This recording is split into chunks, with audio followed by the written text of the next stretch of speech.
तो पिछली क्लास में जो लेवी एंड एग्जेम्पशन हमने स्टार्ट किया था फ्रॉम कस्टम ड्यूटी, उसमें हमने ये डिस्कस किया था कि भाई गुड्स पर ड्यूटी कब लगती है, जब कोई इंपोर्ट या फिर एक्सपोर्ट होता है, जब कभी टैक्सेबल इवेंट अराइज होता है।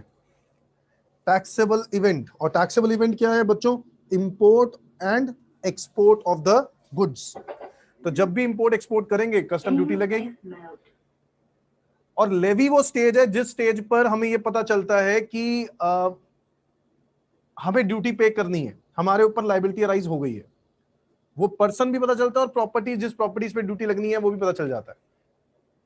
गवर्नमेंट कह रहा है अगर सेंट्रल गवर्नमेंट सेटिस्फाई हो जाए और ये देखे कि पब्लिक के इंटरेस्ट में ये काम है कि हम इस कस्टम ड्यूटी पर एग्जेम्पशन दे दें, तो यस गवर्नमेंट हमें एग्जेम्पशन देता है। या तो पूरा का पूरा एग्जेम्पशन दे देगा या फिर कुछ कंडीशंस डालकर कुछ हद तक एग्जेम्पशंस देगा, सारी एग्जेम्पशंस नहीं देगा। ठीक है। और ये भी पढ़ा था हम लोगों ने कि duty can be demanded, can not be levied और डिमांडेड रेट्रोस्पेक्टिवली। मतलब आप बैक डेट पे ड्यूटी नहीं लगा सकते हो, जो लगानी है बाद में ही लगानी है, पहले नहीं लगा सकते। नेक्स्ट सर, सेक्शन कौन सा है जो इस कस्टम ड्यूटी के बारे में बोलता है? आ जाओ, write down. Section number 12 of customs act. मतलब ये बेसिस ऑफ चार्ज है बच्चों, जैसे हम लोग हर टैक्स लॉ में बेसिस ऑफ चार्ज पढ़ते हैं ना, ये एक बेसिस ऑफ चार्ज है। इस वजह की इस सेक्शन की वजह से हम लोग कोई टैक्स लगाते हैं। नाउ कस्टम्स एक्ट पे कस्टम ड्यूटी क्यों लगाते हैं? क्योंकि सेक्शन 12 में लिखा है, इसलिए मैं लिख रहा हूं is a charging section, is a charging section which is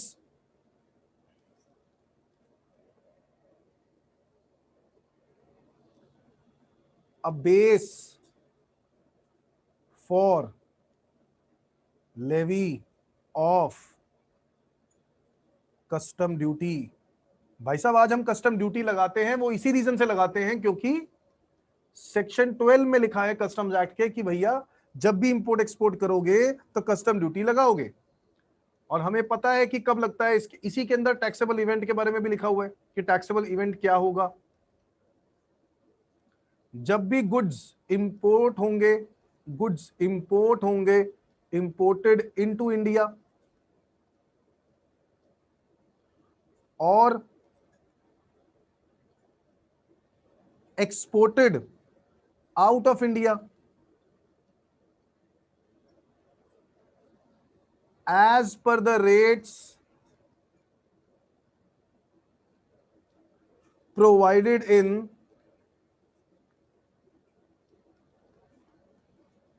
customs tariff act। अगर आपको याद आ रहा हो तो शुरुआत में मैंने कस्टम टैरिफ एक्ट का नाम लिया था, याद है? कस्टम टैरिफ एक्ट का नाम लिया था ना। कस्टम टैरिफ एक्ट कब लगता है बताओ? कस्टम टैरिफ एक्ट कब लगता है? ये लगता है जब रेट्स ऑफ ड्यूटीज देखनी होती हैं। तो बच्चों अगर मुझे पता लगाना है कि मैंने अगर कोई पानी की बोतल इंपोर्ट कराई है तो उस बोतल इंपोर्टेड बोतल के ऊपर कितनी ड्यूटी लगेगी, तो ये ड्यूटी के रेट आपको कस्टम टैरिफ एक्ट में दिए। कोई भी चीज, घड़ी इंपोर्ट कराई है तो उस घड़ी के ऊपर ड्यूटी कितनी लगेगी, ये बात आपको कस्टम टैरिफ एक्ट में मिलेगी।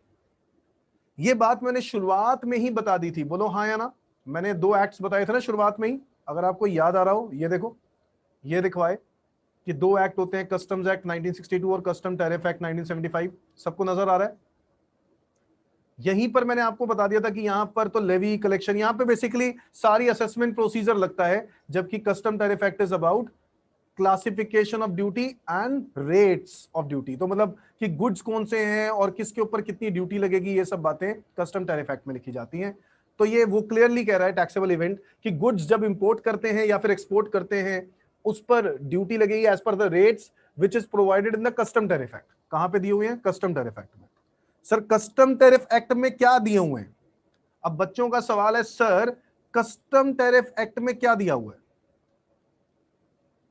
कस्टम्स टैरिफ एक्ट में 1975 इसमें 2 तरह के स्केड्यूल्स दिए हुए हैं, 2 तरह के स्केड्यूल्स दिए हुए हैं। शेड्यूल 1 और शेड्यूल 2।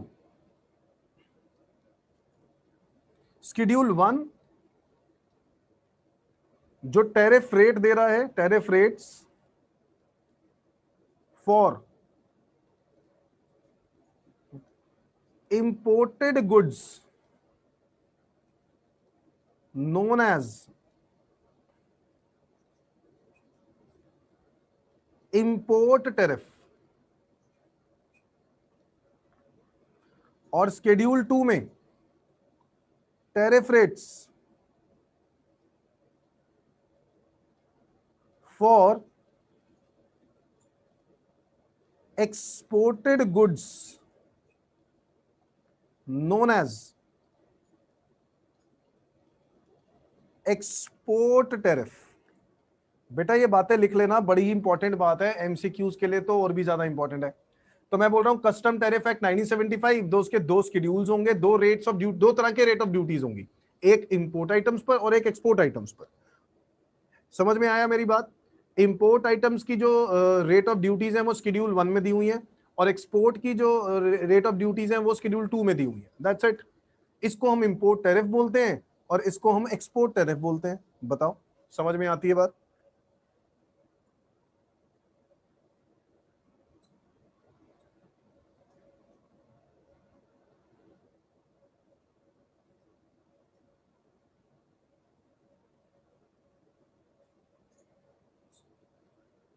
अच्छा, एक और बात मैं आप लोगों से डिस्कस करना चाहता हूं, और आप मुझे बताना कि बच्चों मैं जीएसटी की already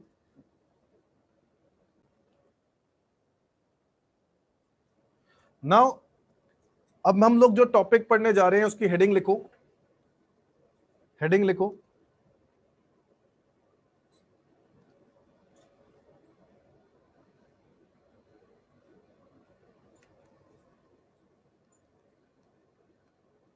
duty liability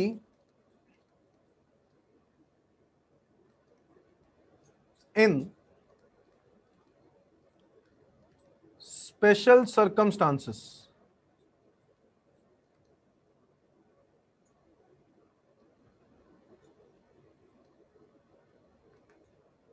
duty liability in special circumstances.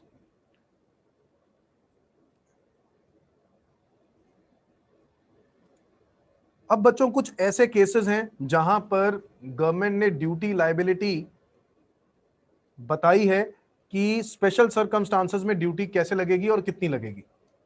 आओ इसको मैं आपको बहुत ही आसान तरीके से समझाता हूं।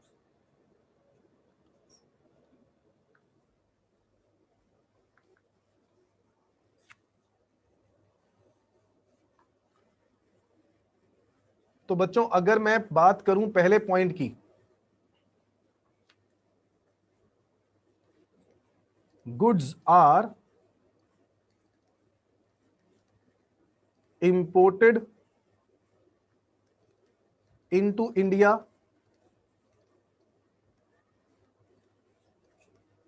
After exportation, therefrom. There are 3 cases, हम लोग 3 केस डिस्कस करेंगे। Imported goods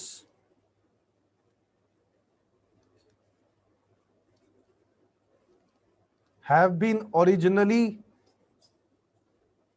exported to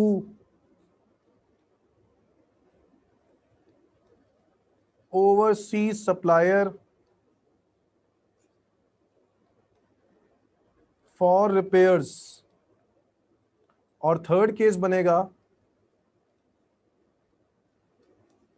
exported goods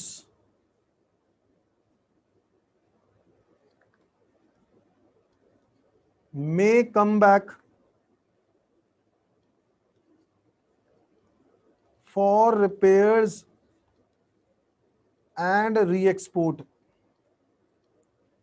now देखो 3 अलग अलग केसेस हैं, सर्कमस्टांसेस हैं। इन तीनों सर्कमस्टांसेस में कैसे लगेगी ड्यूटी, कौन पे करेगा, क्यों पे करेंगे, ये सब बातें हो रही है। अगर आप पहला सर्कमस्टांस देखो जिसके अंदर बताया गया है कि अगर गुड्स इंपोर्ट किए गए हैं into India after exportation therefrom, मतलब कोई भी रीजन नहीं है, रिपेयर वगैरह का रीजन नहीं दिया हुआ, कोई भी रीजन के लिए मैंने गुड्स को इंपोर्ट किया आफ्टर एक्सपोर्टेशन, यानी पहले एक्सपोर्ट किया था और बाद में इंपोर्ट कर दिया। हो सकता है कि मैंने रॉ मटेरियल या कोई पर्टिकुलर गुड हो जिसकी प्रोसेसिंग मेरे को बाहर से करवानी हो, बाहर से करवाने के बाद मुझे इंपोर्ट करना पड़ता हो, ऐसा भी हो सकता है। तो एक्सपोर्ट करने के बाद इंपोर्ट कर दिया। तो गवर्नमेंट ऐसे केस में क्या कस्टम ड्यूटी हमसे लेती है? अरे कस्टम ड्यूटी क्यों नहीं लेगी? इन this case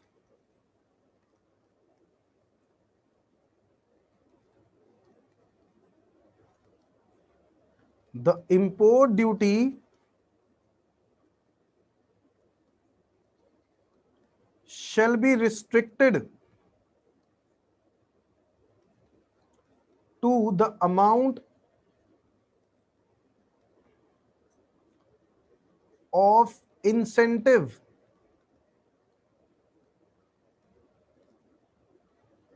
availed at the time of export।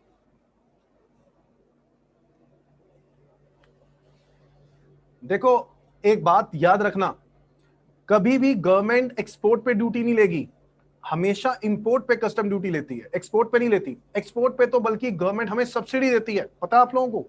Export पे तो हमें गवर्नमेंट रिलैक्सेशन देती है, इनफैक्ट ड्यूटी माफ भी करती है और रिलैक्सेशन भी देती है, कुछ अमाउंट भी देती है, इंसेंटिव भी देती है।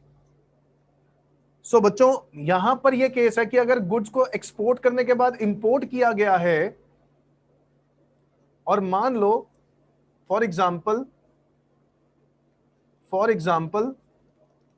जब मैंने गुड्स एक्सपोर्ट किए थे तो इस पर मुझे जो इंसेंटिव अवेल हुआ था वो हुआ था 1 लाख रुपए का, मान लो। अब जब गुड्स को मैंने इंपोर्ट किया है तो गवर्नमेंट कह रही है ड्यूटी दो, और इंपोर्ट पे जो ड्यूटी है वो बन रही है करीब करीब 1,40,000 रुपए। गवर्नमेंट कह रहा है the in this case the import duty shall be restricted to the amount of incentive avail at the time of export. यानी अगर गुड्स एक्सपोर्ट करने के बाद इंपोर्ट किया गया है तो आपकी जो इंपोर्ट ड्यूटी है that will be restricted to the amount of incentive availed. यानी ड्यूटी पता है कितनी लगेगी? बताओ कितनी लगेगी?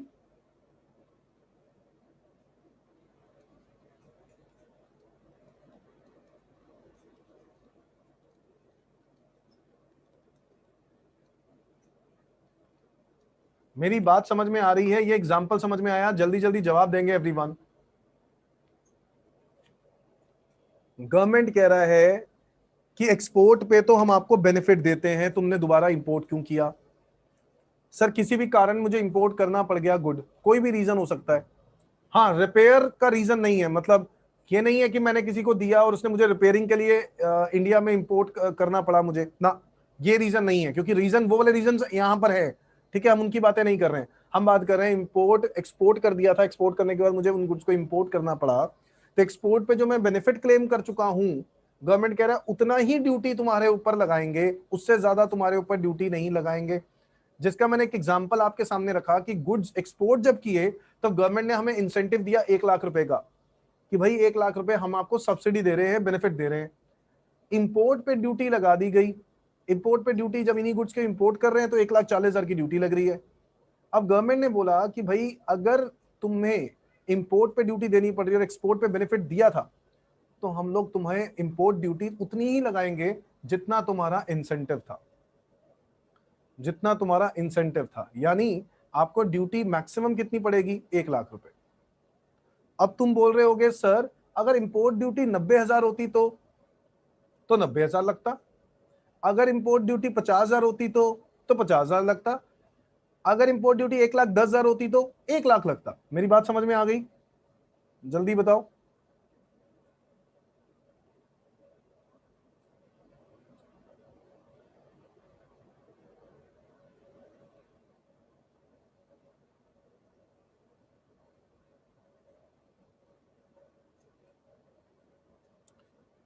नाउ बात करते हैं सेकंड पॉइंट की, that imported goods have been originally exported to the overseas supplier for repair. मान लो मैंने किसी सप्लायर से सामान लिया था, ठीक है, मैंने सप्लायर से सामान लिया था, इंपोर्ट किया था, और उस इंपोर्टेड गुड को मैंने एक्सपोर्ट कर दिया, क्यों? रिपेयर के लिए। क्यों मैंने एक्सपोर्ट कर दिया? रिपेयर के लिए। अब रिपेयर करवाने के बाद गुड्स मेरे पास फिर से आएंगे। रिपेयर मतलब देखो ना, हो सकता है मेरी कोई मशीन हो, मशीन मैंने यूएसए से मंगवाई थी, यूएसए से मशीन जब मेरे पास इंडिया में आई, गवर्नमेंट कह रहा है कि इस पर ड्यूटी दो। अब यूएसए से जो मशीन है उस पर ड्यूटी तो मैं दूंगा ही दूंगा। रिपेयर करवाने के लिए मैंने इसको एक्सपोर्ट कर दिया। जब रिपेयर करवाने के लिए इसको एक्सपोर्ट कर दिया तो गवर्नमेंट क्या बोलता है कि भैया रिपेयर कराने के लिए अगर एक्सपोर्ट करते हो तो आपकी ड्यूटी कितनी लगेगी। एक्सपोर्ट पे तो देखो ड्यूटी लगनी नहीं चाहिए ना, बट गवर्नमेंट ने इसके ऊपर क्या बोला, मेरी बात समझ में आ गई? Imported goods have been originally exported to the overseas supplier for repair. Repair के पर्पस के लिए हम लोगों ने गुड्स को एक्सपोर्ट किया, और एक्सपोर्ट करने के बाद, रिपेयर होने के बाद, जब गुड्स को री इंपोर्ट किया, ऐसा ही तो हुआ होगा दोस्तों। इसमें लिखा है no duty at the time of reimport will be levied. अच्छी बात है यार, ये तो मुझे बताओ सही लिखा है गवर्नमेंट ने, नहीं लिखा? गवर्नमेंट कह रहा है कि सेम गुड पे ड्यूटी थोड़ा लगाते रहेंगे। सही बात है, रिपेयर के लिए भेजा था, रिपेयर कराने के बाद री इंपोर्ट कराया, तो अब री इंपोर्ट पे दोबारा ड्यूटी लगा दोगे क्या? बताओ।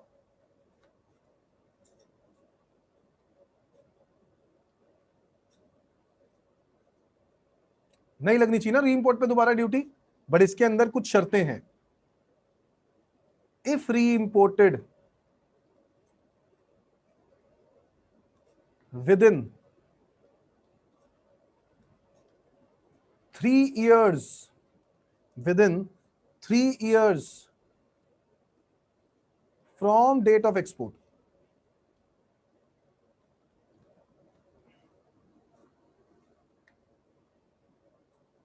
अगर मैंने उसको गुड को री इंपोर्ट किया 3 साल के अंदर अंदर from the date of export, तब मुझे ये बेनिफिट मिलेगा, अदरवाइज मुझे ये बेनिफिट नहीं मिलेगा।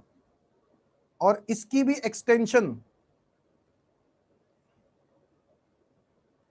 अप टू 5 years अलाउड है, अप टू 5 years अलाउड है। यानी ड्यूटी कब नहीं लगेगी? अगर इंपोर्ट री इंपोर्ट 3 साल में कर लिया, मान लो 3 साल से ज्यादा लगा लिया, तो गवर्नमेंट कह रहा है इंपोर्ट पे ड्यूटी लगेगी। द एक्सपोर्टेड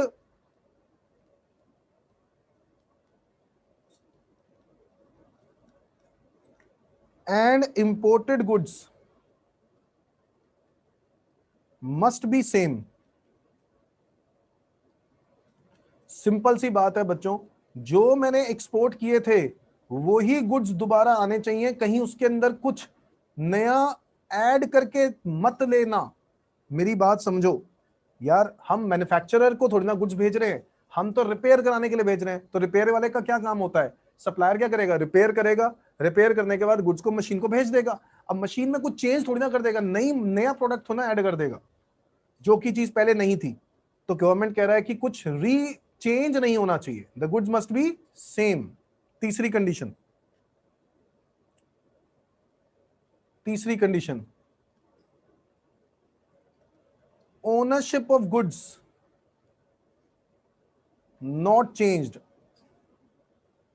कहीं मालिक, भाई मैंने इंपोर्ट करने के बाद, मैंने इंपोर्ट करने के बाद जब रिपेयरिंग के लिए मैंने एक्सपोर्ट किया था, हो सकता है मैंने उसको बोल दिया कि यार आप ही गुड्स रख लो, या फिर एक्सपोर्ट करने के बाद दोबारा इंपोर्ट किया तो मैंने उसके कुछ एक्स्ट्रा पैसे दिए।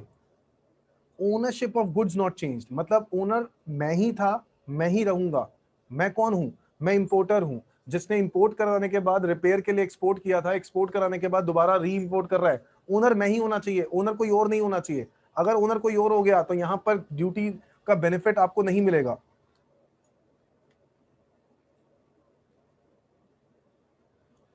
This concept is not applicable if repairs amounts to manufacture, ये बात तो मैंने पहले ही बोल दी ना कि इंपोर्टेड एक्सपोर्टेड आइटम सेम होनी चाहिए। अगर रिपेयर्स मैन्युफैक्चर हो गया, रिपेयर्स से मैन्युफैक्चर हो गया एंड एक्सपोर्ट्स फ्रॉम EPZ और EOU,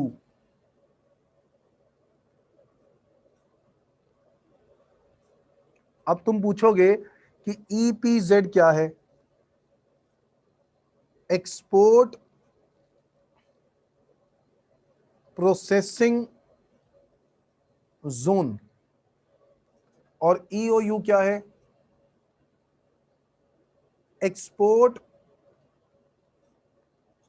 ओरिएंटेड यूनिट्स।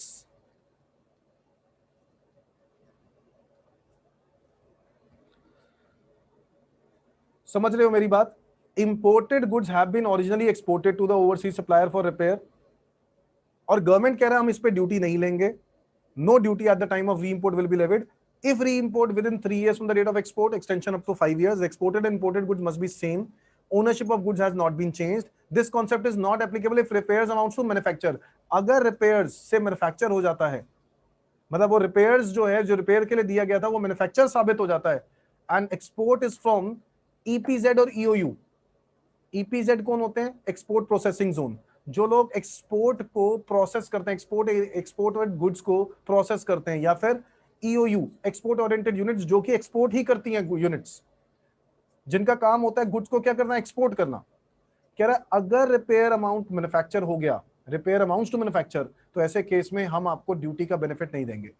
सिंपल सा लॉजिक है। वो पॉइंट तो मेरे ख्याल से सेकंड पॉइंट में भी कवर हो गया था कि exported goods and imported goods must be same, no further processing. Processing मतलब मैन्युफैक्चर।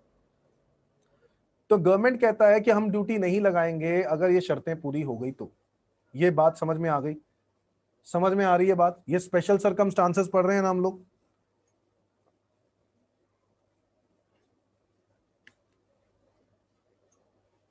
जल्दी जल्दी बताओ बच्चों, यहां तक समझ में आता है? सर अगर रिपेयर के टाइम पहले से बेटर पार्ट्स डलवा ले तो वो मॉडिफिकेशन हुआ ना ऐसे में। बेटर पार्ट्स क्या होता है? बेटर मतलब ठीक ठाक से पार्ट। बेटा पार्ट्स तो वही ना, वही वाले ना जो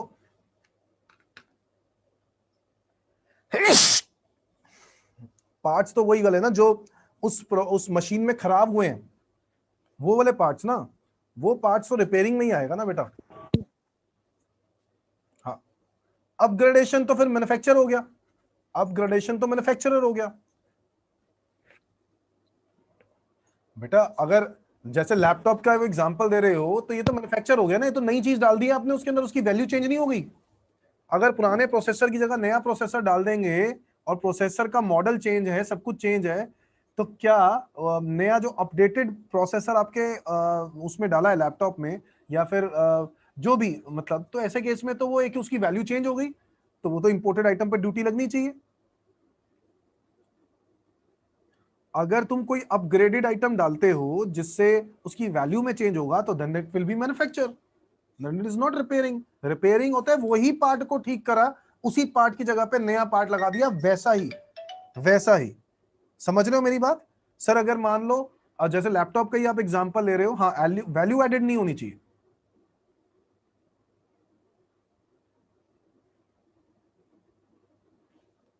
ठीक है जी। अब इधर ध्यान दो, अब मैं आपसे बात कर रहा हूं थर्ड केस की, जो कहता है exported goods may come back for repairs and re export. उल्टा उल्टा, मैंने गुड का एक्सपोर्ट किया, मैंने मशीन में यहां से एक्सपोर्ट कर रहा हूं, एक्सपोर्ट करने के बाद उन्होंने मुझे दोबारा भेज दिया, यानी मैंने इंपोर्ट किया है किस पर्पस के लिए? रिपेयरिंग के लिए। मैं रिपेयर कर रहा हूं, मैं सप्लायर हूं ना। तो मैंने मशीन भेजी जर्मनी कंपनी के अंदर, जर्मनी वाली कंपनी ने मुझे वापस भेज दिया, क्योंकि उन्होंने कहा कि भैया इसमें प्रॉब्लम आ रही है तो आप इसको चेक करो। तो मैंने इसको चेक किया और चेक करने के बाद दोबारा री एक्सपोर्ट कर दिया। क्या ऐसे केस में ड्यूटी लगनी चाहिए? क्या ऐसे केस में ड्यूटी लगनी चाहिए? इसके ऊपर भी कुछ शर्तें हैं, वैसे ड्यूटी लगनी चाहिए नहीं लगनी चाहिए, आप बताओ। बिल्कुल सही बात है, नहीं लगनी चाहिए। नहीं लगनी चाहिए। So no duty, no duty at the time of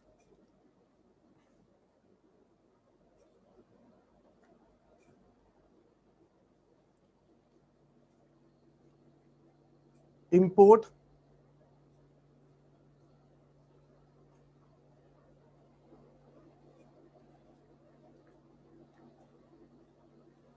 if following condition satisfies, if following conditions satisfies, अगर जो मैं कंडीशंस बताने जा रहा हूं वो अगर सेटिस्फाई हो गई तो इस इंपोर्ट पर ड्यूटी नहीं लगेगी।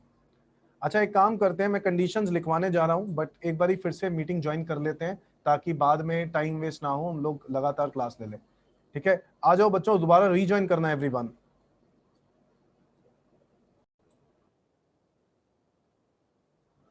तो no duty at the time of import if the following condition satisfies.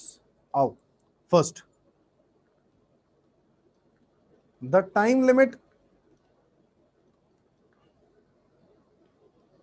For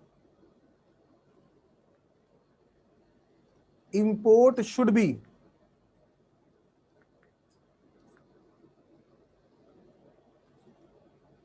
within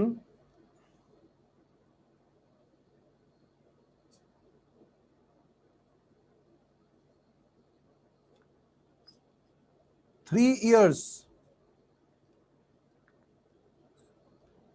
from date of export। Same case है, यहां पर भी इंपोर्ट जो है वो मैक्सिमम 3 साल के अंदर अंदर अगर हो गया तो ही हम लोग बेनिफिट देंगे। और इसमें in case of export to Nepal time is 10 years। अगर अगर नेपाल से इंपोर्ट की बात हो रही है, नेपाल से एक्सपोर्ट की बात हो रही है, तो उस केस में पीरियड 10 साल है। समझ में आ गई बात? सो नेपाल के लिए 10 साल रखा है। नेपाल हमारी नेबरिंग कंट्री है, नेपाल को हम लोग एंकरेज करते रहते हैं, तो इसीलिए गवर्नमेंट ने नेपाल के लिए अलग टाइम पीरियड रखा है, बाकी सबके लिए अलग। Next, the time limit for री एक्सपोर्ट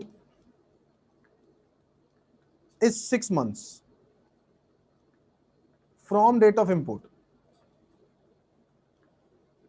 तो ये शर्तें हैं गवर्नमेंट की। गवर्नमेंट कह रहा है ऐसा ही होना चाहिए कि अगर आप रिपेयर के लिए तो आपके पास गुड आ रहा है ना, तो आप 6 महीने के अंदर अंदर उसको री एक्सपोर्ट कर देना। अगर आपने 6 महीने के अंदर एक्सपोर्ट नहीं किया तो हम तुम्हारी इंपोर्ट पे भी ड्यूटी लगा देंगे।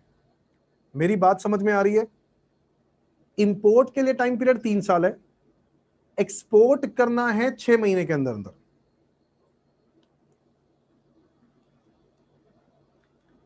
Can be extended up to 12 months। 12 महीने तक एक्सटेंड किया जा सकता है दोस्तों, 12 महीने तक एक्सटेंड किया जा सकता है। ये दो कंडीशन समझ में आती हैं दोस्तों। पहला जो केस है वो है 3 साल from the date of export import हो जाना चाहिए।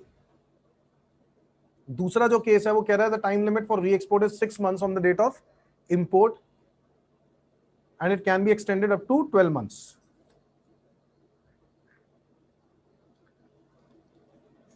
The importer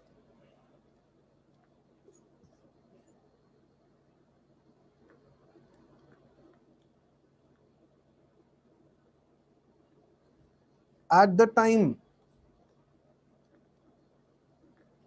of importation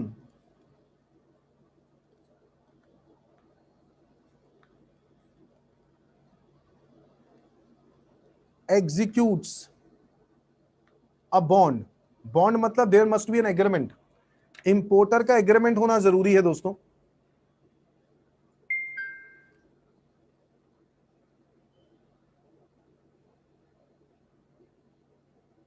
importer का एग्रीमेंट होना जरूरी है।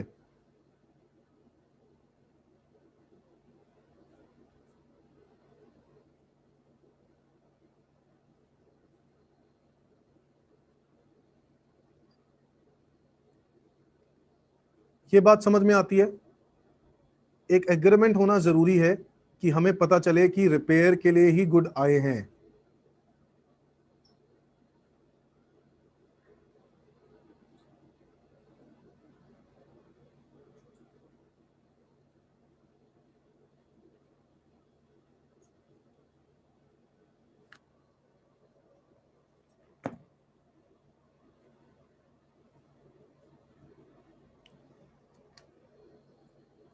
Fourth, the रीइंपोर्टेशन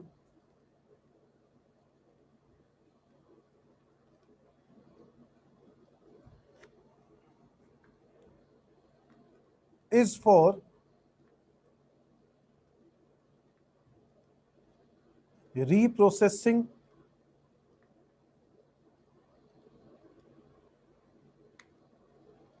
refining or remaking, then time limit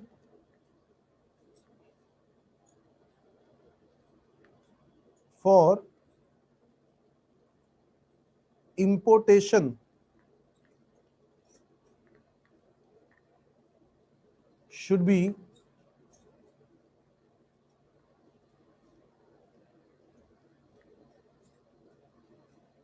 within 1 year.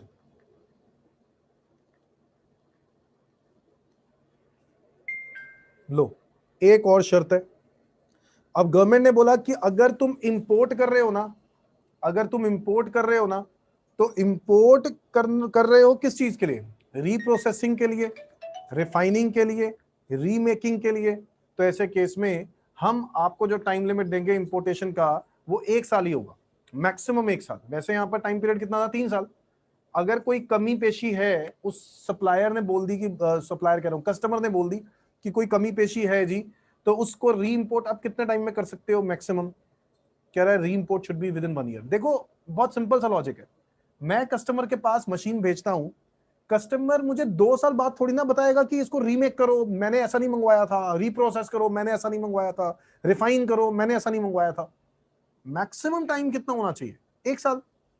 Government ने बोला कि 1 साल के अंदर अंदर इंपोर्ट हो गया होगा तो हम लोग ड्यूटी नहीं लेंगे, अगर 1 साल के अंदर अंदर इंपोर्ट नहीं हुआ तो हम लोग ड्यूटी लेंगे।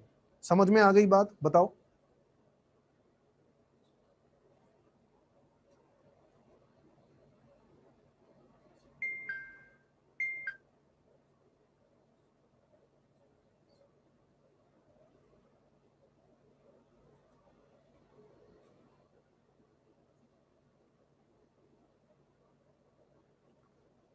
बच्चों तो ये 3 सिनारियोज जो हम लोगों ने पढ़े हैं बड़े इंपॉर्टेंट है, एमसीक्यूज के लिए खासकर बहुत इंपॉर्टेंट है।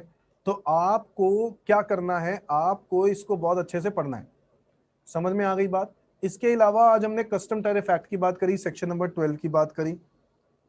इसके अलावा एक दो बातें और है, बट वो बहुत बड़ी बात है, फिर से मुझे पूरी क्लास चाहिए होगी उसके लिए।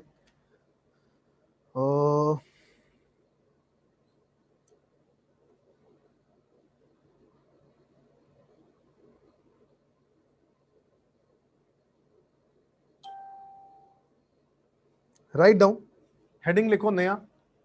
तो ये तो हो गए duty liability in special circumstances. Next लिखते हैं दोस्तों, करवा दूं नेक्स्ट? 1:30 बजे कर दिए मैंने इनकम टैक्स की क्लास, तो बढ़ा दूं आगे?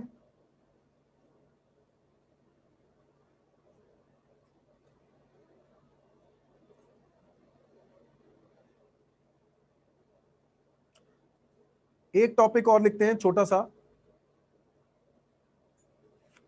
Right down heading, power to grant exemption. Power to grant exemption, section number 25। बच्चों अगर आपने देखा होगा तो कस्टम्स एक्ट में अब तक हम लोगों ने 2 सेक्शन पढ़े हैं। सेक्शन नंबर 12 जो कस्टम ड्यूटी का बेसिस ऑफ चार्ज है, और सेक्शन नंबर 25 हम पढ़ने जा रहे हैं, पावर टू ग्रांट एग्जेम्पशन। इससे पहले डेफिनेशंस में तो बहुत सारे सेक्शंस हम लोगों ने किए ही थे, है ना? डेफिनेशंस के तो हम बहुत सारे सेक्शंस कर ही चुके हैं। इसके अलावा मैंने ये 2 सेक्शंस और करवाए थे, powers of central government, section 156 और 157। सेंट्रल गवर्नमेंट के पावर्स है रूल्स बनाने के लिए रिलेटेड टू कस्टम्स एक्ट, और रेगुलेशंस करने के लिए सीबीआईसी के पास पावर है। तो ये जो है 2 सेक्शंस हम लोगों ने डिस्कस किए थे।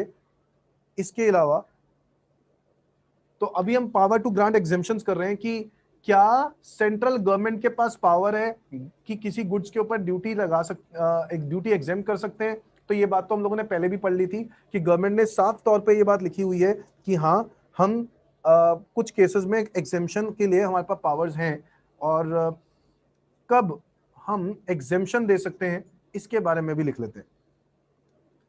Section number 25A is about inward processing of the goods,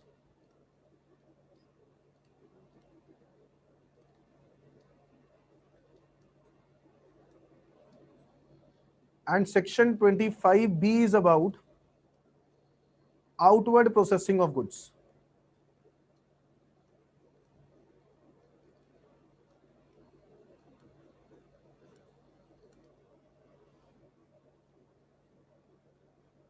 inward processing of goods, outward processing of goods, क्या मतलब है, क्या पर्पस है, आओ समझते हैं। मान लो दोस्तों गुड्स को एक्सपोर्ट किया गया है,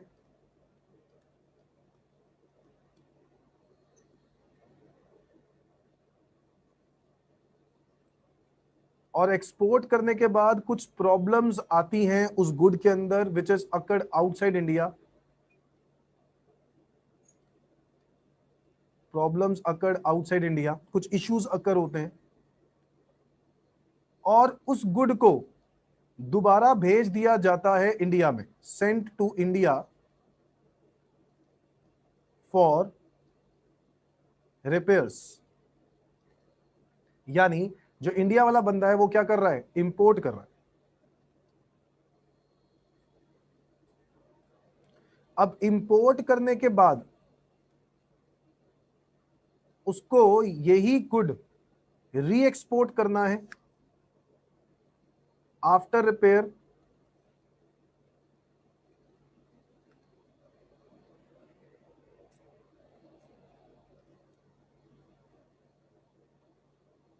और गुड्स सेम होना चाहिए, सेम गुड्स,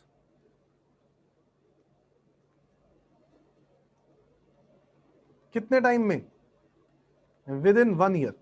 अगर विद इन 1 ईयर करता है तो कोई ड्यूटी नहीं लगेगी।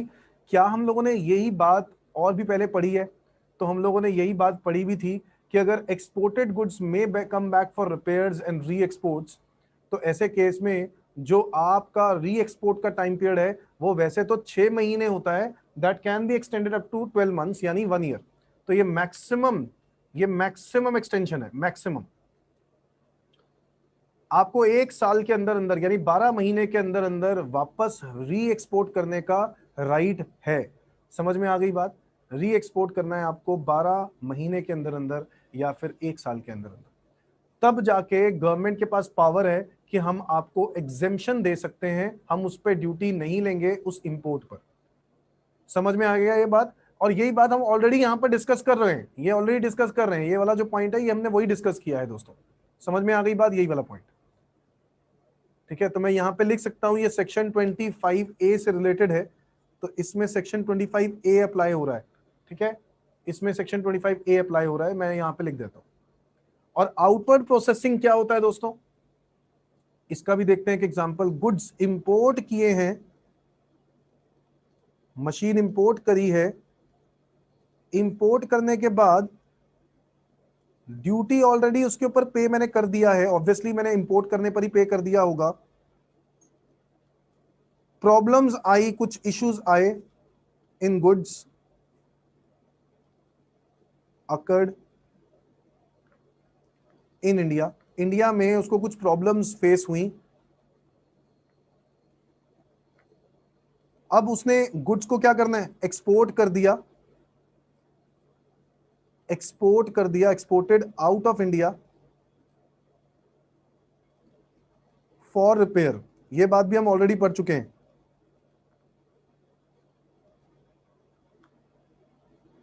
एक्सपोर्ट कर दिया out of India for repair, और एक्सपोर्ट करने के बाद री इंपोर्ट किया आफ्टर रिपेयर्स, तो गवर्नमेंट ने कहा सेक्शन 25B में कि हम आपसे ड्यूटी नहीं लेंगे। ये देखो, if re imported within 3 years from the date of export, if re imported within 3 years from the date of export, तो ऐसे केस में हम आपसे ड्यूटी नहीं लेंगे। ये है section number 25B। Section number 25B outward processing, समझ में आ गया?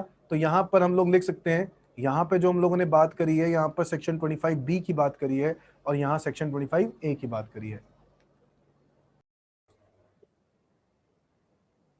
Right down circumstances under which no duty will be levied, no duty will be levied, कोई ड्यूटी नहीं लगाई जाएगी। ऐसे कौन से सर्कमस्टांसेस हैं जिन सर्कमस्टांसेस में कोई ड्यूटी नहीं लगाई जाएगी?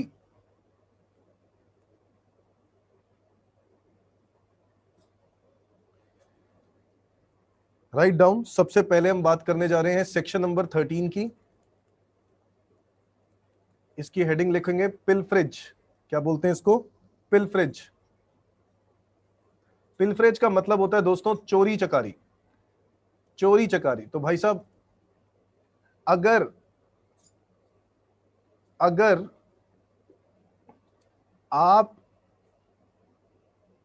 गुड्स इंपोर्ट करते हो और गुड्स इंपोर्ट करने के वक्त गुड्स की चोरी चकारी हो जाती है, पिलफ्रेज हो जाती है, तो ऐसे केस में क्या इंपोर्ट करते वक्त अगर चोरी हो जाती है तो क्या हम उस इंपोर्टेड आइटम पे ड्यूटी देंगे जिस पर हम, जो चोरी हो चुके हैं, जो गुड्स मेरे पास है ही नहीं? बताओ आपको क्या लगता है?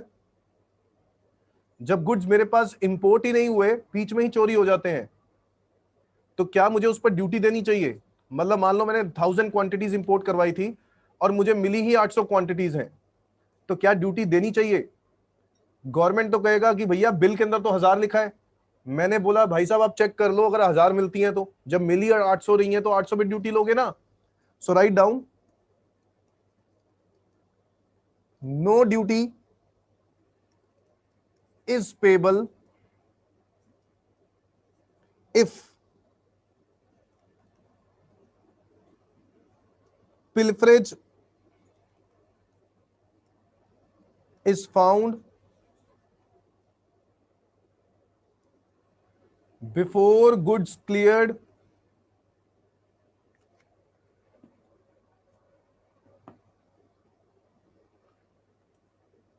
For customs.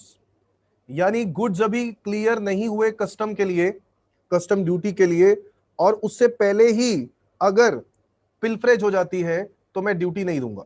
इसमें लिखा है importer does not have to prove, does not have to prove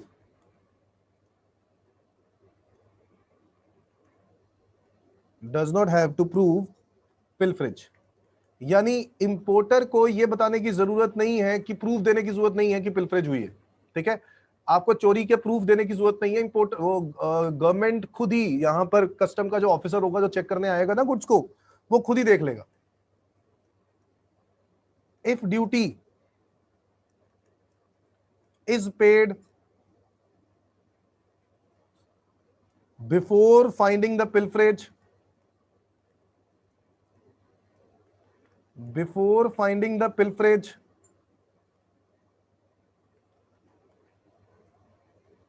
refund can be claimed. अगर आपने ड्यूटी पहले ही दे दी थी, कई बार क्या होते हैं, कई इंपोर्टर बड़े ही भाई साहब पैसे वाले होते हैं, पहले ही ड्यूटी देके बैठे होते हैं, जब गुड्स अभी पहुंचे भी नहीं है और गवर्नमेंट को पहले ही ड्यूटी देके बैठे हुए हैं। अब गुड्स पहुंचे तो गुड्स कम मिले, समझ रहे हो? तो ऐसे केस में रिफंड मांगोगे नहीं मांगोगे बोलो? तो आप ऐसे केस में रिफंड क्लेम कर सकते हो।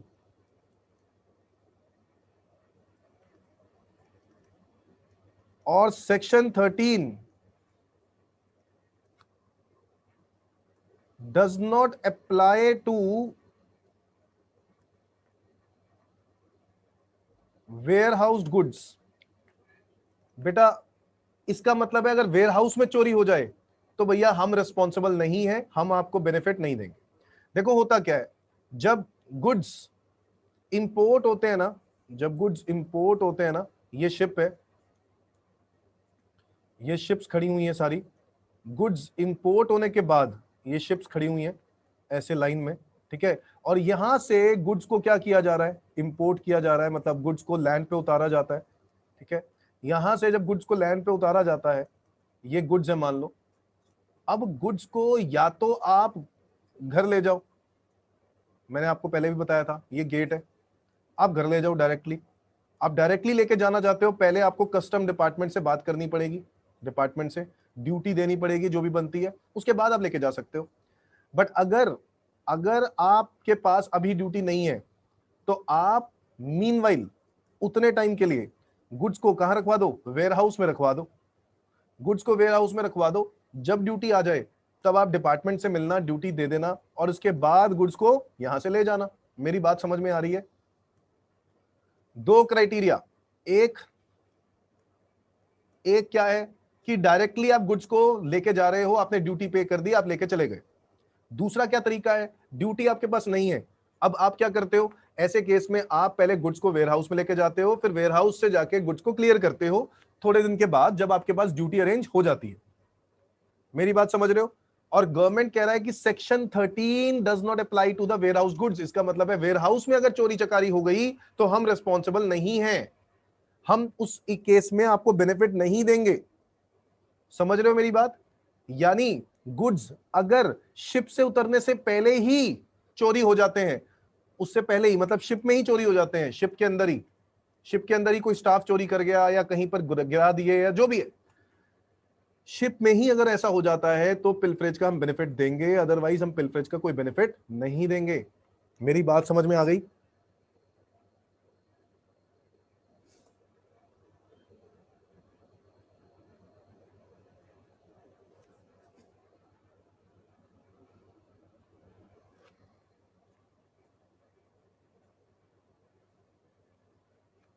Now conditions to be satisfied, write down.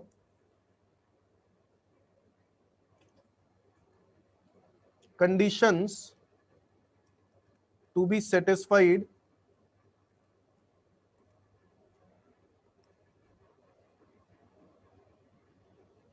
हाँ हाँ, वेयर हाउस कस्टम एरिया के अंदर ही होता है।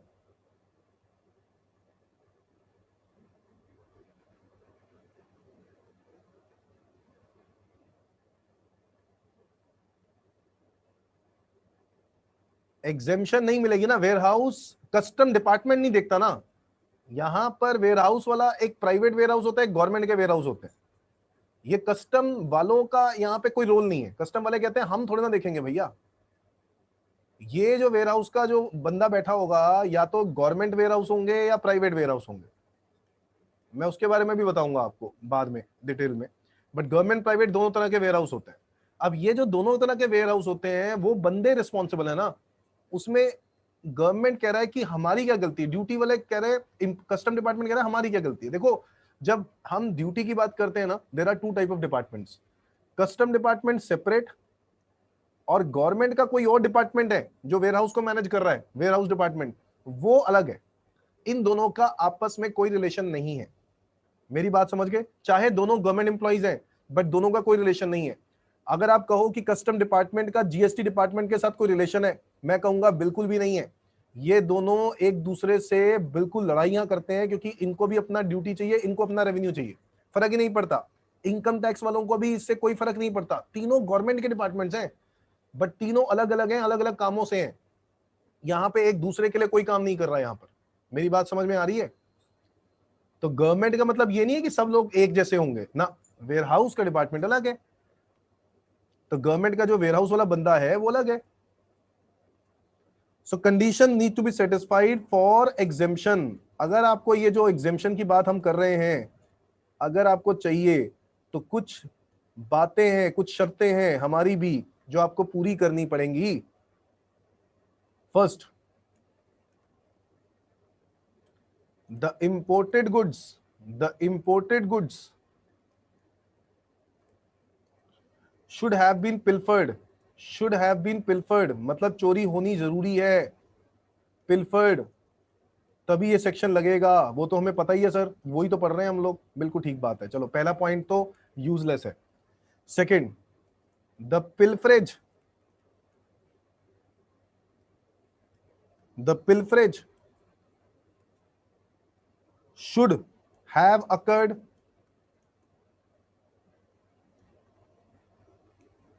after the goods are unloaded। Now देखो ये अपने ही उसकी कंडीशंस हैं। मैंने शायद उस वक्त ये बोल दिया था कि गुड्स अगर शिप में भी अगर क्लियर वो पिल्फरेज हो गए तब भी मिल जाएगा, तो बट गवर्नमेंट यहाँ पे कह रहा है पिल्फरेज का हम बेनिफिट तब देंगे जब after goods have been unloaded. ठीक है, पहले वाले केस के अंदर मतलब ये भी एक केस है जो हम लोग पढ़ेंगे कि शिप के अंदर अगर चोरी हो जाती है तो वो भी पढ़ेंगे। बट अभी जो ये वाला केस है पिल्फरेज वाला, यहां पर ये कह रहा है कि पिल्फरेज तब होनी चाहिए जब गुड्स अनलोडेड हो चुके हैं, बट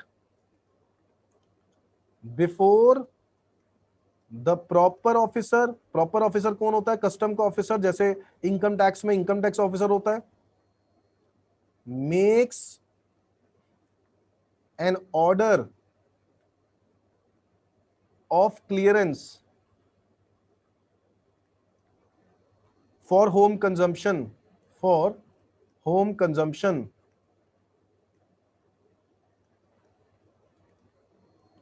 और for deposit into warehouse, और for deposit into ware house.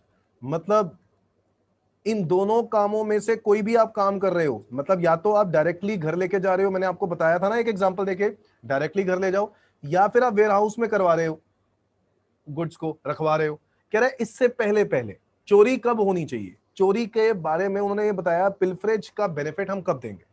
कह रहा है गुड्स उतर गए हो और गुड्स सही क्वांटिटी में उतरे हो, मतलब एक्चुअल में देखा जाए पिल्फरेज ये लोग जो है ना ये बेनिफिट दे रहे हैं, और ये कह रहे हैं कि जहां पे हमारी कोई गलती हुई है, हमारे डिपार्टमेंट से कोई गलती हुई है, हम वहां पे बेनिफिट देंगे।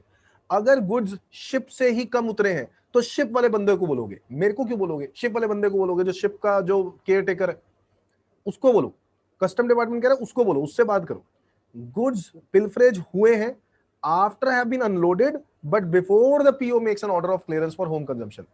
हालांकि जो जो मैं ये बात कह रहा हूं कि अगर गुड्स यहीं पर डिस्ट्रॉय हो जाते हैं, शिप में ही डूब जाते हैं गुड्स समुंदर के अंदर, तो ऐसे में भी कोई बेनिफिट मिलता है? जी हाँ मिलता है, वो भी हम पढ़ेंगे। बट अभी हम सिर्फ पिल्फरेज की बात कर रहे हैं। पिल्फरेज का बेनिफिट कब देंगे? तो गवर्नमेंट ने बोल दिया कि हम लोग इन दो कंडीशंस के बाद ही देंगे।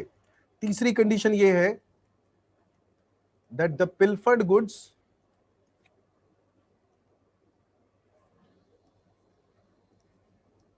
should not should not have been restored। कहीं ये ना हो कि आप वापस वो गुड्स को ले आओ, वो गुड्स वापस ना आ जाए, चोरी हो जाए तो चोरी हो गई है, तो ये ना हो कि गुड्स वापस आ जाए।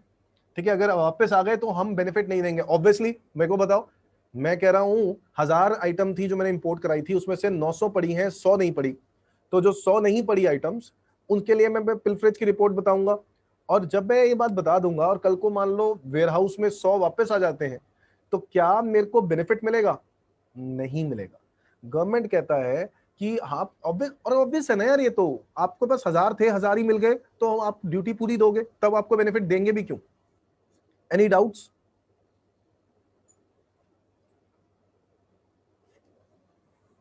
Any doubts?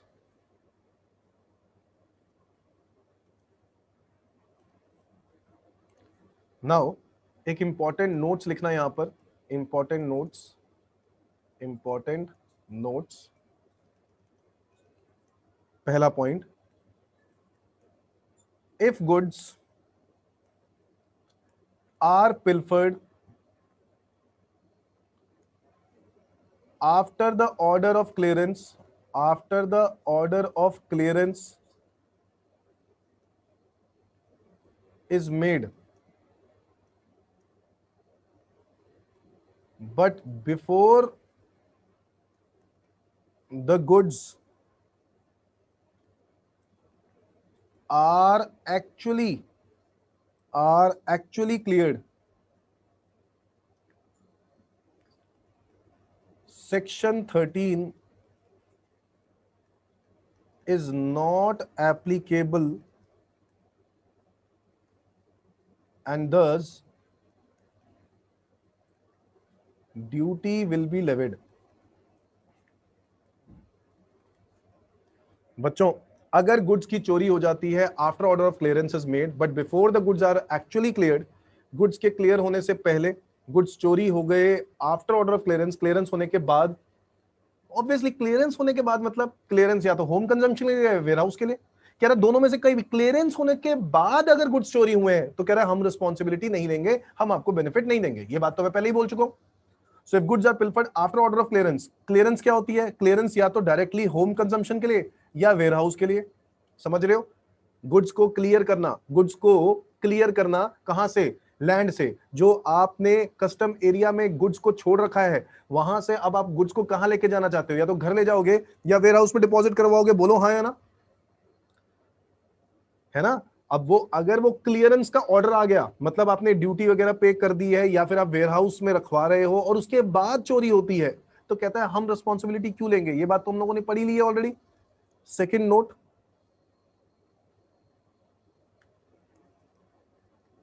and section number 13 would not apply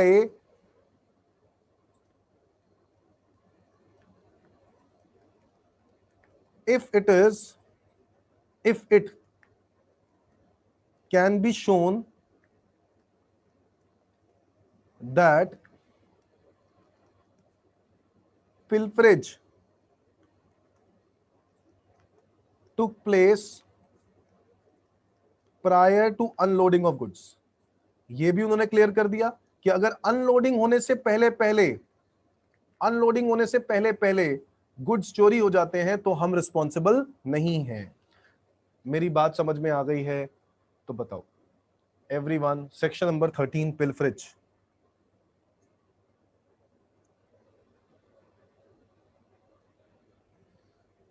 ये दोनों बातें वैसे नहीं भी लिखवाता तब भी आपको समझ में आ चुका था पहले ही, क्योंकि पहले वाले पॉइंट्स के अंदर ही बात मैं क्लियर कर चुका हूं।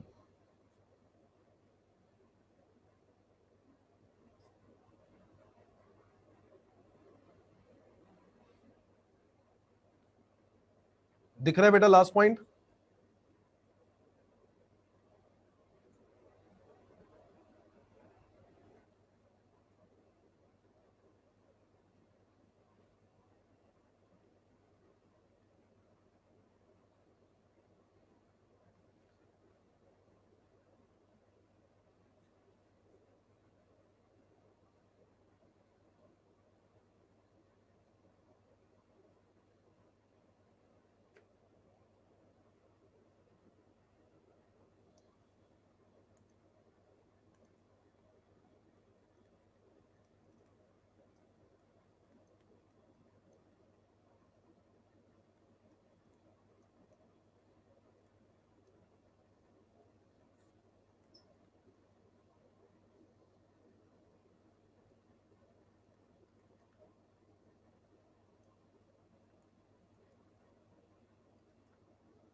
अरे मेरे भाई बोला ही नहीं मैंने, अब बोल रहा हूं। सेक्शन नंबर 21 लिखते हैं अब लोग।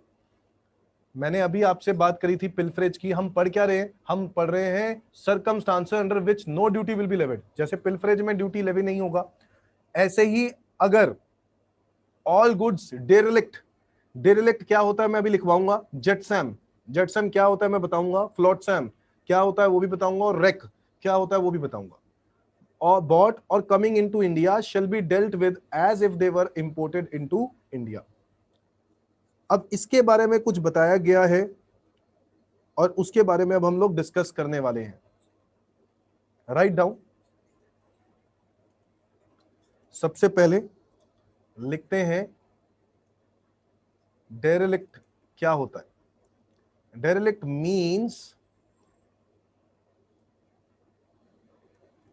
वेसल और कार्गो। कार्गो क्या होते हैं? Goods which is abandoned in sea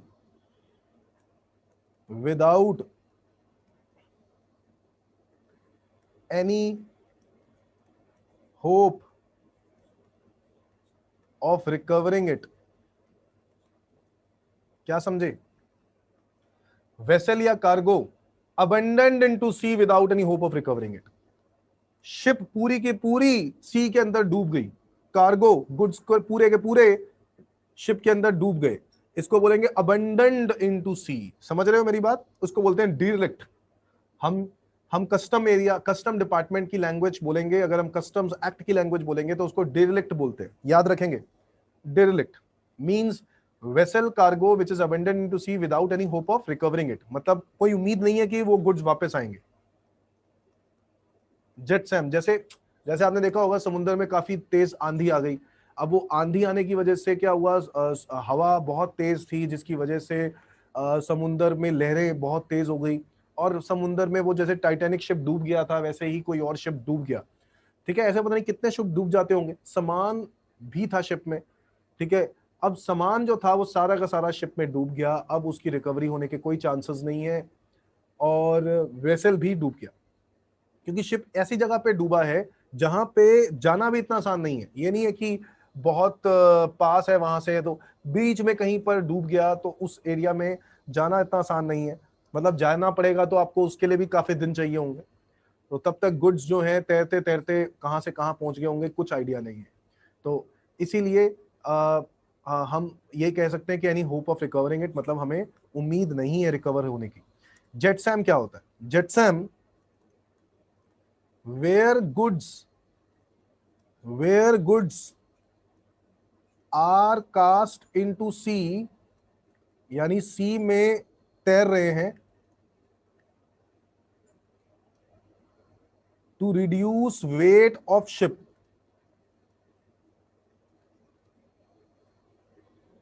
to prevent it from sinking। Ship को डूबने से बचाने के लिए, and the thrown goods sink. Jetsam भी एक लॉस है हमारा, जेट सैम भी हमारा एक नुकसान है। होता क्या है, कई बार ऐसा होता है कि शिप में ज्यादा वेट होने की वजह से, आपको पता ही है यार, अगर शिप का वेट ज्यादा होगा, पानी शिप के अंदर पानी आ गया होगा, तो शिप नीचे नीचे जाने लग जाएगा, समुंदर के अंदर डूबने लग जाएगा। बोलो हाँ या ना, ये बात समझते हो? अगर अगर आपकी जो शिप है उसमें जो पानी है, पहले तो शिप ऊपर ही था, ठीक है, मतलब कुछ इस लेवल तक शिप होता है। बोलो हाँ या ना, जो मैं बोल रहा हूं इस लेवल तक शिप होता है। अब होता क्या है कि धीरे धीरे करके अगर पानी समुद्र शिप के अंदर आ गया तो क्या हो जाएगा कि शिप शिप डूबना लग जाएगा, पानी जो है इस तरीके से, और वेट उसको कम करना पड़ता है, ताकि जितना कम वेट हो जाएगा तो क्या होगा, शिप हल्का हो जाएगा। अगर शिप हल्का हो गया तो ऐसे केस में आसानी होगी शिप को ऊपर लेके आने में। तो कई बार गुड्स को निकाल के फेंक दिया जाता है, वेट, उस वेट को कम करने के लिए, to prevent it from the sinking. अब शिप, तुम कह रहे हो कि गुड्स को फेंका क्यों? फेंका इसलिए कि ताकि शिप पूरा का पूरा प्रोटेक्ट रहे। अब ऐसे केस में वो लोग कुछ नीचे पहले डालते हैं जिसके ऊपर गुड्स डाल दें, सो दैट वो गुड्स तैरते रहें। बट स्टिल अगर वो गुड्स सिंक हो जाए तो हम उसको जेट सैम बोलते हैं। क्या बोलते हैं? Jet Sam. समझ में आया?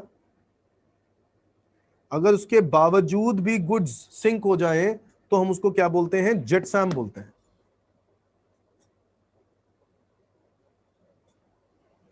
जेट सैम के बाद मैं जो अगला वर्ड लिखवाने जा रहा हूं वो है float Sam.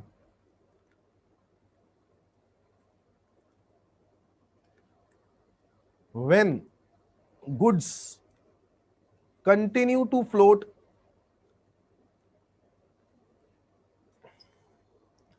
After throwing into सी,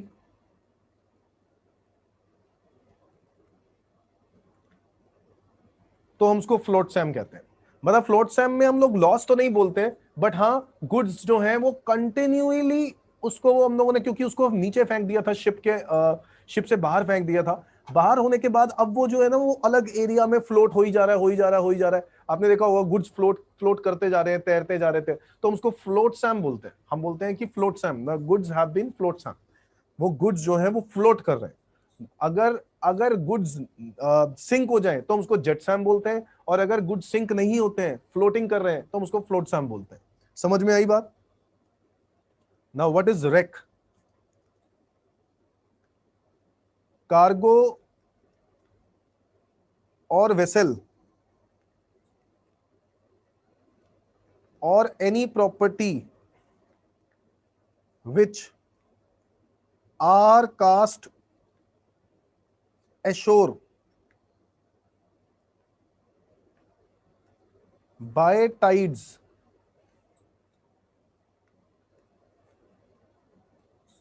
after shipwreck। एक्चुअल में शिप रेक का मतलब होता है कि शिप का टकराना। रेक का मतलब क्या होता है बेटा? टकराना। किसी भी चीज के साथ गुड्स टकरा सकते हैं, शिप टकरा सकता है। जैसे शिप का दूसरे शिप के साथ टकराना हो सकता है, या फिर शिप किसी जाके किसी वहां पर कोई जैसे होता है ना किनारा होता है, किनारा, तो किसी जाके आइलैंड पे जाके किनारे पे जाके रुक गया ship, because of tides, heavy tides की वजह से। हैवी टाइड्स की वजह से शिप रेक हुआ और कार्गो, वेसल और प्रॉपर्टी सारे के सारा नीचे गिर गया। ठीक है, by tides after shipwreck, तो हम उसको रेक बोलते हैं। बेसिकली आप इसको रेक बोल लो, डिरलिक्ट बोल लो, एक ही बात है। डिरलिक्ट वर्ड यूज करेंगे जब वेसल और कार्गो सी के अंदर डूब जाते हैं। जब हम लोग रेक की बात करते हैं तो बेसिकली ये एक एक्सीडेंट है, ये एक हैवी टाइड्स की वजह से एक्सीडेंट है, जब कार्गो और वेसल और प्रॉपर्टी जो है वो सब का सब कहाँ चले जाता है? समुंदर के अंदर गिर जाता है, या फिर किनारे पे जाके जाके गिर जाता है, किनारे पे जाके अटक जाता है कहीं पर। और इस वजह से अटक गया क्योंकि हैवी टाइड्स की वजह से वहां पर बहुत तेज आंधी आई, हवा तेज चली, तो जिसकी वजह से वो लोग किनारे पे जाके कहीं पर अटक गए, जहां से वो शिप अब मूव नहीं हो पा रही। मेरी बात समझ में आ रही है सबको? नहीं, देखो प्रैक्टिकली समझना पड़ेगा, प्रैक्टिकली सोचना पड़ेगा जो मैं कह रहा हूं, तभी बात समझ में आएगी, है कि नहीं?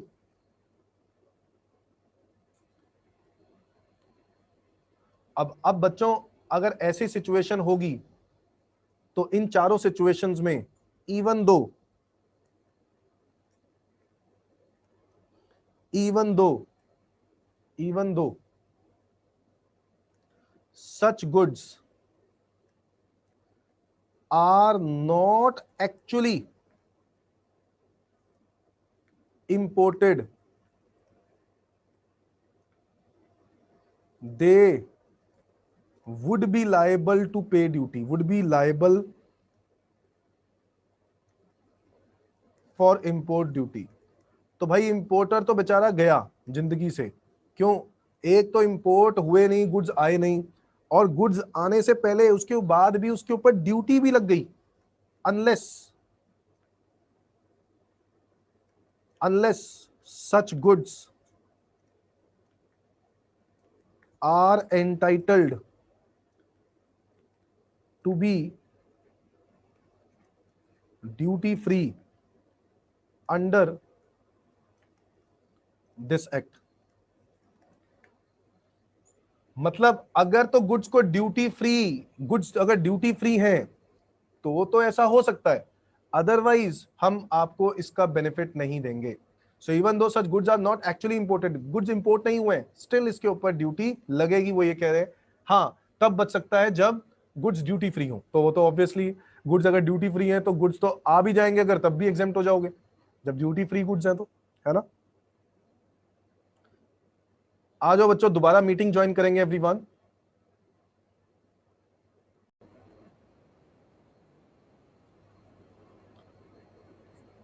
नाउ नेक्स्ट, राइट डाउन बच्चों section number 22, section number 22, abetment of duty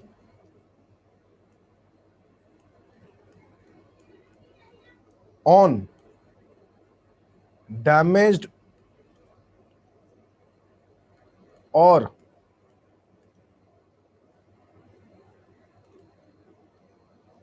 डिटियोरेटेड goods. Damage और डिटियोरेटेड गुड्स, डिटियोरेटेड गुड्स का मतलब क्या हो गया भाई, उसकी क्वालिटी डिटियोरेट हो गई, क्वालिटी डिटियोरेट हो गई। अगर किसी गुड्स की क्वालिटी डिटियोरेट हो जाती है, डैमेज हो जाते हैं, तो क्या गवर्नमेंट हमें इस केस में बेनिफिट देगा? क्या हमें कोई बेनिफिट देगा? इसमें लिखा ना अबेटमेंट ऑफ ड्यूटी, इसका मतलब है यस इसमें कुछ बेनिफिट है। क्या बेनिफिट है यही समझना है हम लोगों ने। आओ एवरीवन, इसको हम लोग कुछ इस तरीके से समझते हैं।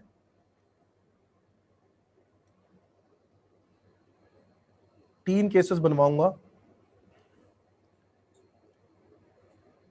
Imported goods has been damaged, has been damaged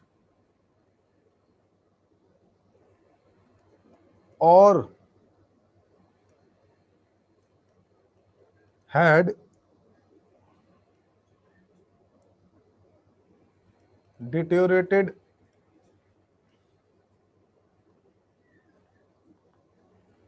at any time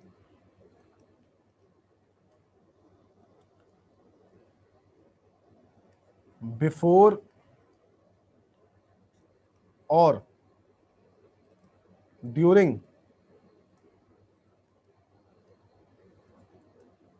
unloading of goods, unloading of goods.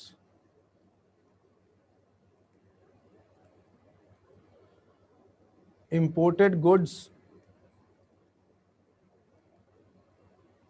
had been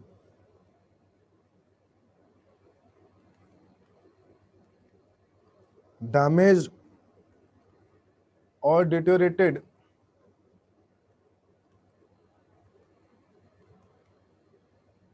at any time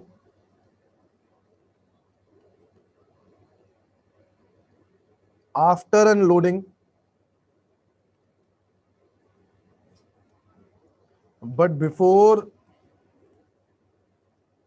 their examination by custom authorities.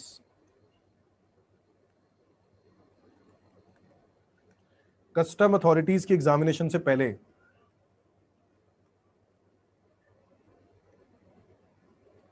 any warehouse goods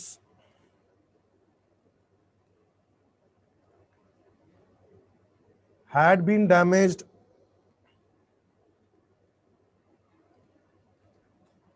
on account of any accident, on account of any accident at any time before clearance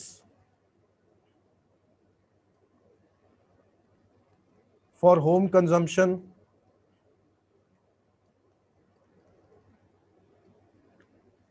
before clearance for home consumption, इसमें लिखता हूं not through any wilful act, जान के कुछ नहीं होना चाहिए, जान मूझ के नहीं करना चाहिए, गलती से हो गया तो ही हम इसका बेनिफिट देंगे। कह रहा है तीन केसेस में हम आपको बेनिफिट दे सकते हैं। पहला, अगर गुड्स डैमेज हो गए before unloading of the goods और ड्यूरिंग अनलोडिंग ऑफ गुड्स, समझ रहे हो? बिफोर और ड्यूरिंग अनलोडिंग ऑफ गुड्स, समझ गए मेरी बात? तो गुड्स को अनलोड होने से पहले अगर गुड्स डैमेज हो गए, डिटेरियोरेट हो गए, डिटेरियोरेट का मतलब क्या होता है भाई? Decrease in quality. जब क्वालिटी गुड्स की डिक्रीज हो जाती है ना, तो हम उसको बोलते हैं डिटेरियोरेट हो गया। डैमेज तो समझ ही गए होगे, डिस्ट्रॉय हो जाना, ठीक है। जब किसी गुड की क्वालिटी डिटेरियोरेट हो जाती है, वो भी डैमेज किसे कम नहीं है हमारे लिए। भाई डैमेज वर्ड यूज करेंगे, जैसे कोई ग्लास वाली आइटम है, डैमेज हो गई, या कोई मोबाइल्स हैं, ठीक है, कुछ ऐसी चीजें हैं जो जो डैमेज हो सकती, जिसके ऊपर क्रैक लग गया है, कुछ हो गया, ठीक है। अब उसको हम डैमेज वर्ड, डिटेरियोरेट वर्ड कब यूज करेंगे? जब कोई खाने पीने वाली आइटम होती है, क्वालिटी गिर गई उसकी, ठीक है, सनलाइट की वजह से क्वालिटी कम हो गई उसकी, समुद्र में गिरने की वजह से क्वालिटी कम हो गई उसकी वजह से, तो कुछ भी अगर ड्यूरिंग अनलोडिंग हो रहा है, मतलब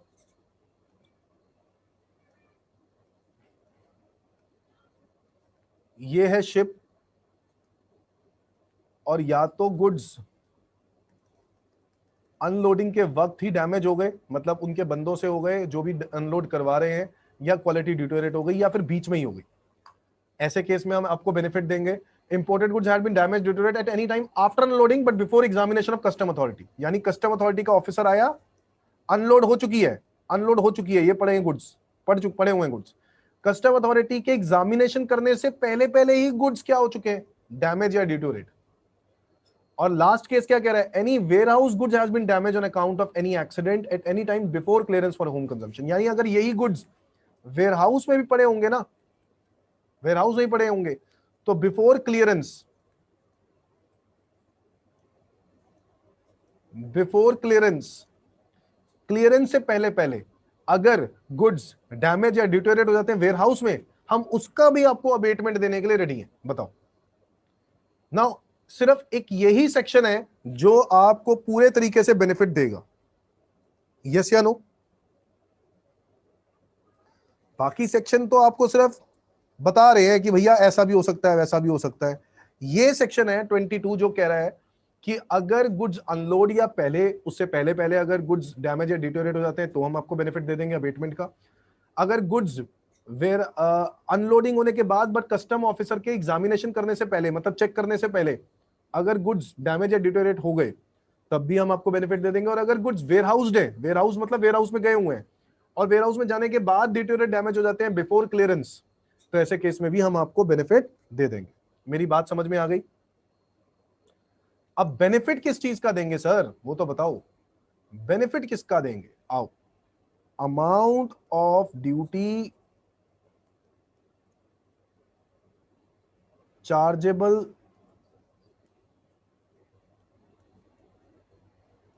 after abetment.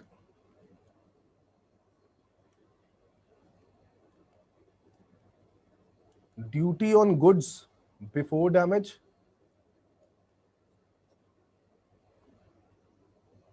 Minus value of damaged goods. मैं डैमेज्ड वर्ड यूज कर रहा हूं, डैमेज या डिटेरियोरेट एक ही बात है, ठीक है जी। मैं डिटेरियोरेट लिख नहीं रहा हूं, डैमेज डिटेरियोरेट एक ही बात है। Value of damage goods divided by value of goods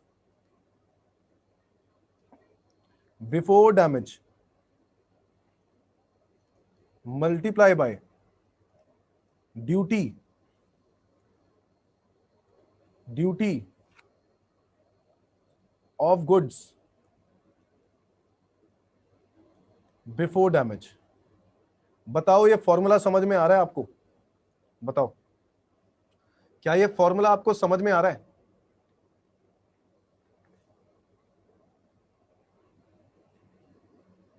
हाँ जी एवरीवन, आवाज आ रही है मेरी? आवाज आ रही है मेरी? क्या आपको ये फॉर्मूला समझ में आ रहा है बच्चों? जल्दी बताओ। Amount of duty chargeable after abatement, कितनी ड्यूटी हम चार्ज करेंगे आफ्टर अबेटमेंट। मान लो, चलो मैं एक एग्जांपल के साथ समझाता हूं। गुड्स इंपोर्ट कराए गए, गुड्स इंपोर्टेड कराए गए, मान लो 1 लाख यूनिट, और उसके ऊपर जो ड्यूटी बनती है वो बन रही है 50 लाख रुपए। कितनी ड्यूटी बन रही है? 50 लाख रुपए, इतनी उसकी ड्यूटी है। ठीक है सर। इन गुड्स की जो वैल्यू है, इन गुड्स की जो वैल्यू है, जो ओवरऑल वैल्यू है, वो करीब करीब मान लेते हैं 5 करोड़ है। 5 करोड़ है। 5 करोड़ रुपीस गुड्स की वैल्यू है और गुड्स के ऊपर ड्यूटी लगाई जा रही है 50 लाख की। समझ में आ गया? यहां तक कोई डाउट? कोई डाउट नहीं सर। गुड्स डैमेज हो जाते हैं बिफोर क्लियरेंस। गुड्स डैमेज हो जाते हैं, और गुड्स डैमेज हो जाते हैं बिफोर क्लियरेंस। उनकी वैल्यू है, जो गुड्स डैमेज हुए हैं, जो गुड डैमेज हुए हैं, उनकी वैल्यू है 1 करोड़ रुपए। 1 करोड़ रुपए के गुड्स डैमेज हो गए। समझ गए बात? Value of damaged goods. और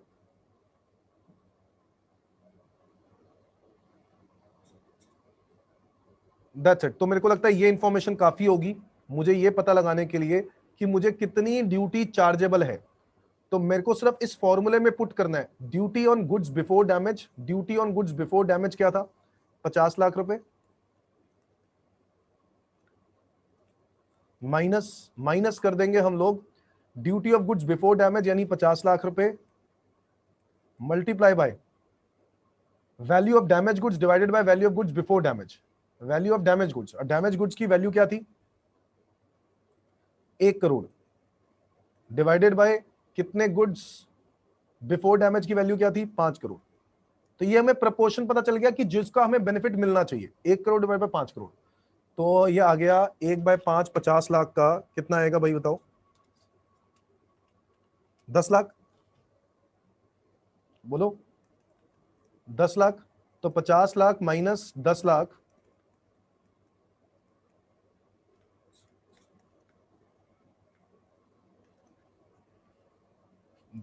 duty after abatement, duty after abatement आपको कितनी ड्यूटी देनी पड़ेगी बताओ? 40 लाख की। Any doubt? Any doubt? ये एग्जांपल समझ में आ गया सबको?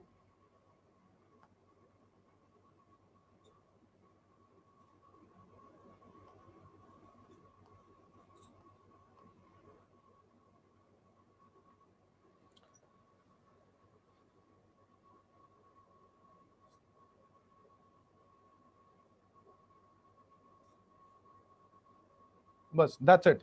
तो ये है बच्चों जो हम लोग आज पढ़ रहे हैं। आज हम लोगों ने जो डिस्कस किया है वो this is about section number, हम अबेटमेंट, हम एग्जेम्पशंस पढ़ रहे हैं, है ना?